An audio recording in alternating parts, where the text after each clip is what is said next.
أعلن مجمع سوناتراك في بيان له عن استلام شحنة جديدة من التجهيزات والمعدات الخاصة بإنجاز 5 محطات تحلية مياه البحر على متن طائرة شحن حطة اليوم السبت بمطار هواري بومدين الدولي. وجاء في البيان تجسيدا لبرنامج رئيس الجمهورية السيد عبد المجيد تبون الرامي لتعزيز الأمن المائي عبر البرنامج الوطني التكميلي، والمتمثل في إنجاز 5 محطات كبرى لتحلية مياه البحر بقدرة إجمالية تعادل 1,500,000 متر مكعب يوميا، باشر مجمع سوناتراك عبر فروعه وفقا لتوجيهات الرئيس المدير العام للمجمع رشيد حشيشي مد جسر جوي جديد لنقل التجهيزات والمعدات الموجهة لهذه المشاريع.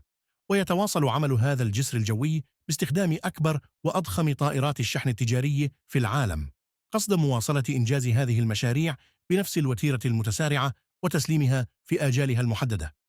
وفي هذا الإطار تم استقبال شحنة جديدة تتضمن 72 طنا من التجهيزات والمعدات المنقولة على متن رحلة جوية حطت بمطار هواري بومدين الدولي صباح اليوم، والمتمثلة في مغيرات سرعة المحركات بالمحطات متوسطة الضغط الموجهة لمشروع محطة تحلية مياه البحر بتيغرامت ولاية بجاية، حيث كان في استقبال هذه الشحنة ممثلون عن الشركة الجزائرية للطاقة والشركة الجزائرية للقنوات فروع مجمع سوناتراك حسب البيان. وكانت سوناتراك قد استقبلت أول أمس 49 طنا من التجهيزات والمعدات، والمتمثلة في محطات كهربائية خارج الحجم GIS مخصصة لتزويد هذه المحطات بالطاقة. ووفقا للبيان تعكس هذه المجهودات والتدابير المتخذة من طرف المجمع مدى حرصه والتزامه وكل فروعه على إنجاز هذه المشاريع وفق المعايير المطلوبة وتسليمها في أجالها المحددة، نظرا لأهميتها الحيوية